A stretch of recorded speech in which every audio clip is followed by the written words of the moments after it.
does not have any qualification, reservation, or adverse remark. So there is no need to read the auditor's report. The secretarial auditor's report for the year ended 31st March also does not have any qualification, reservation, or adverse remark. As such, there is no need to read the secretarial audit report. Before taking up the items of agenda, I would like to appraise about the company's performance and the outlook. Now, from all of you who have already received the balance sheets of the company and the profit loss account, you will note that last year was a very difficult year for us, and that we ended the year with a net loss of 17.86 crores and a cash loss of 8.95 crores. The EBITDA was just 91 lakhs, but because of the losses and because of the higher requirement of finance, our interest costs were also higher.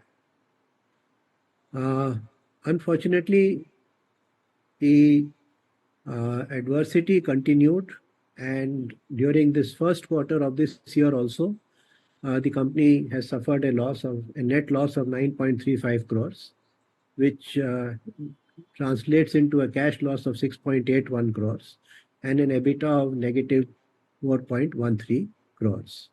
So this has led to a lot of financial difficulty for the company, and we have had to induct more monies into the company.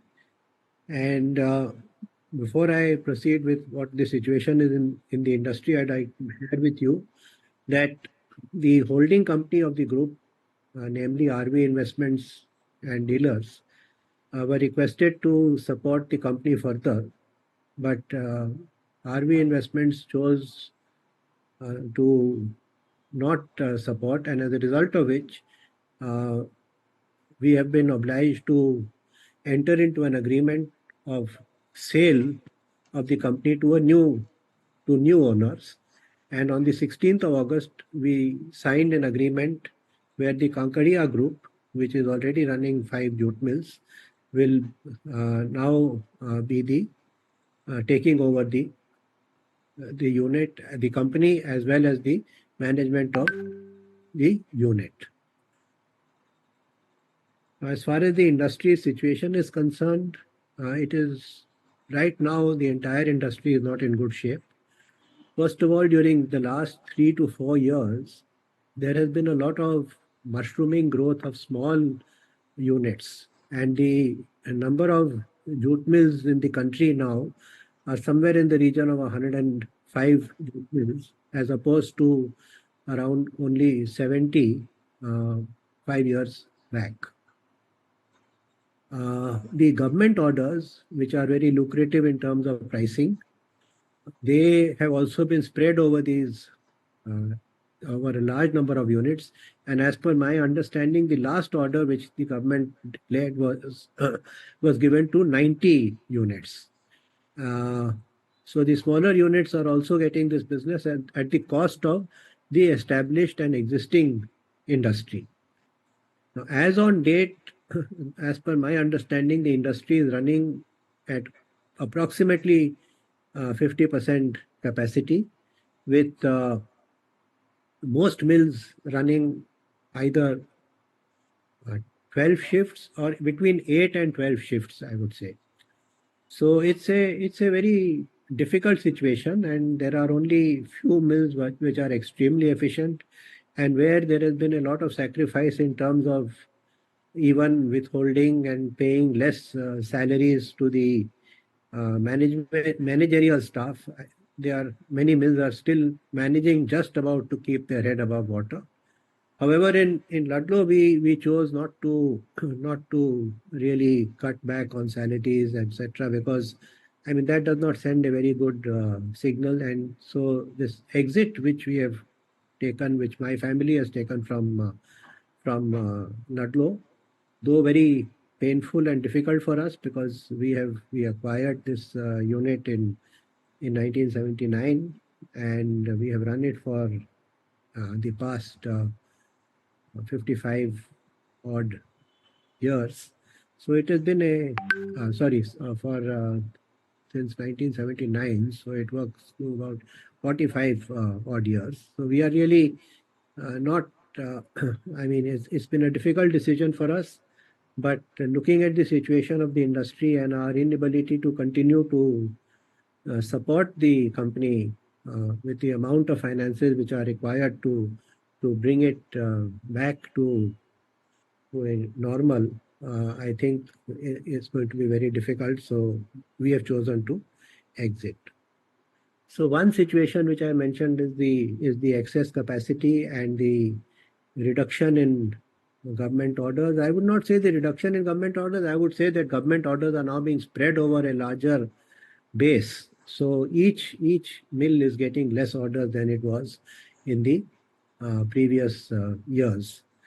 And I think this situation is likely to continue because this mushrooming activity of new mills is continuing. And I personally think that the government needs to step in to give orders only to those units which are existing and established as of today now. I mean, ideally it should have been as of 5 years back, but as of today, at least, even if the government does, that will stop this mushrooming, which is a very unhealthy mushrooming uh, of industry. The export markets have also been disturbed. As you all know, that global supply chains are disturbed. Freight rates, particularly for cargo passing through the Red Sea, uh, is has become completely exorbitant, and as a result of which export orders also are uh, have also suffered.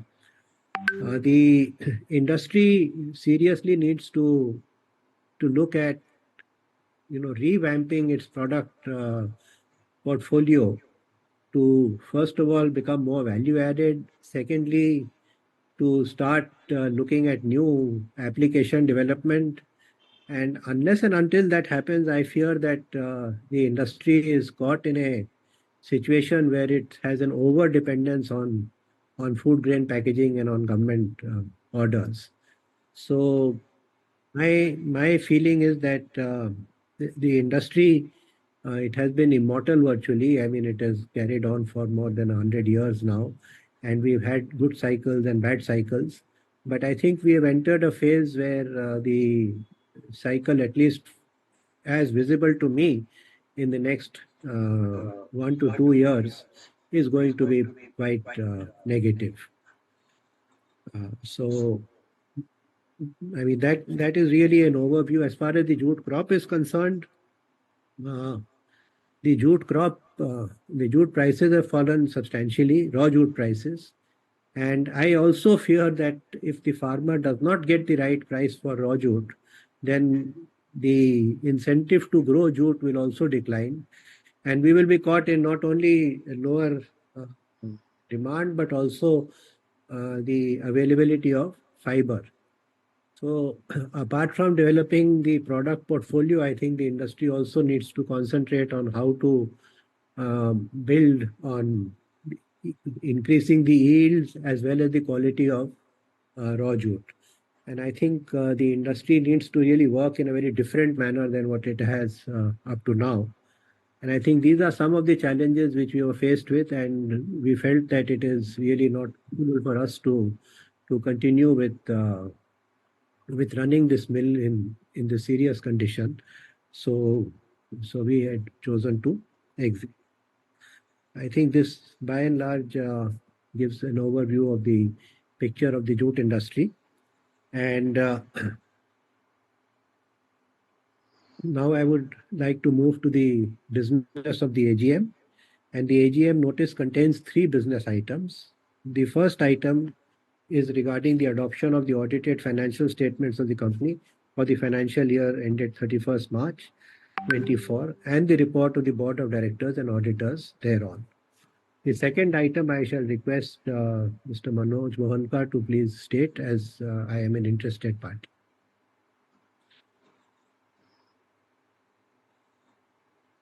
Please unmute Mr. Mohanka. The tech support, please unmute Mr. Mohanka.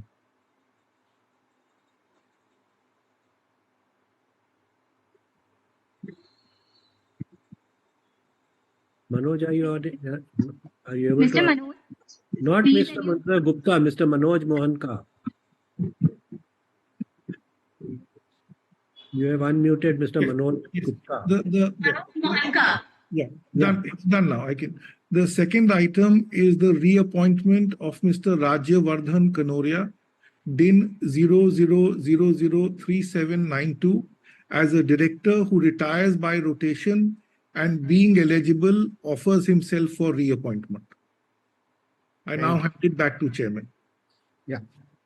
So the item number 3 of the notice is regarding ratification of the remuneration of 40,000 rupees payable to Messrs. SPK Associates, the cost accountants of the company for the financial year 31st March 2025. Members who are participating in the AGM through video conferencing and have not cast their votes by remote e-voting may cast their votes during the AGM through the e-voting system of NSDL.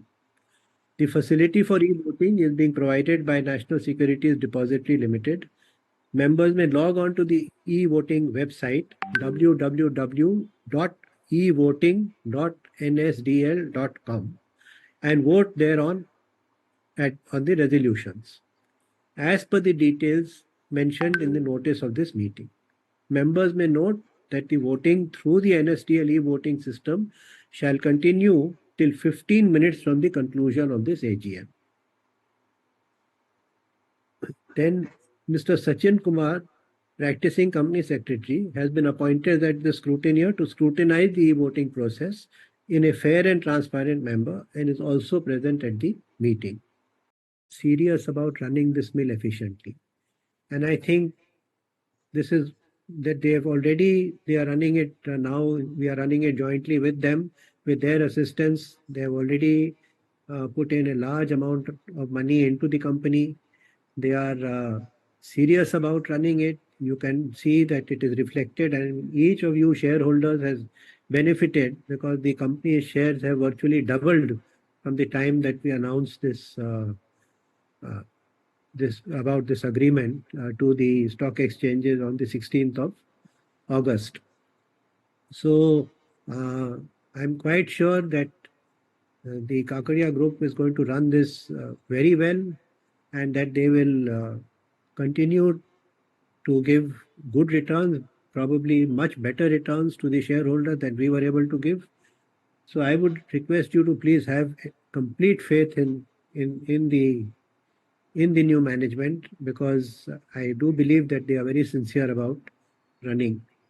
I take your good wishes. This is not a reversible decision. The decision is final, and for all, I mean the agreement itself is applicable from the 16th of August. It is only the methodology which is required for any public limited company. We have to follow a certain methodology before the entire transaction is completed. I'm not going into the details of that methodology, but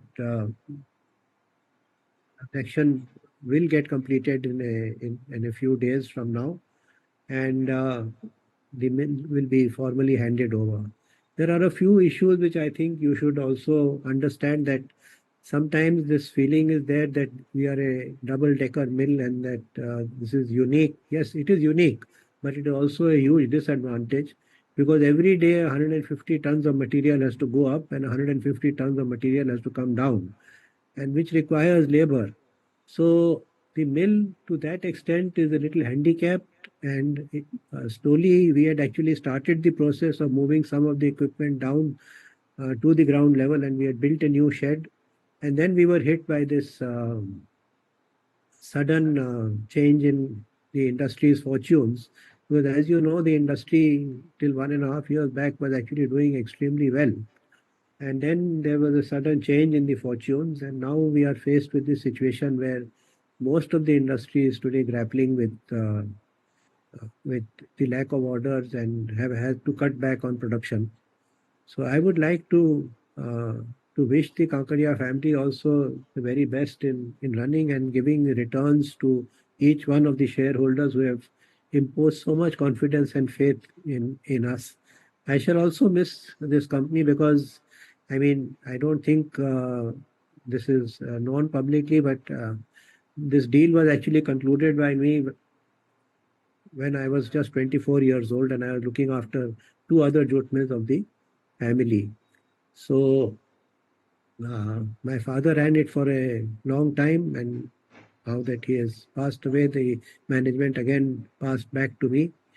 But I've tried to run it to the maximum of my ability, but I think I have not been able to, yeah, deliver the returns to the shareholders. And I'm quite confident that there will now be much better returns.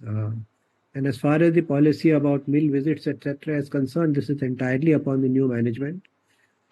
So they will decide. Now, there are many questions which were asked. I think it would be better if the management, which means Ashish Agarwal and the company secretary and the CFO, can directly respond to Mr. Kalra and uh, to Mr. Avijit Panda for the questions that they have raised. But I think most of the answers are actually now unknown to me because they would be decided by the new management. As far as, I mean, there are many issues related to product development, etc. There are some good ideas. We shall pass this on to the new management, and I think the inputs that have been provided by the shareholders will be passed on also to the new management. So, with these words, I would like to thank you very much for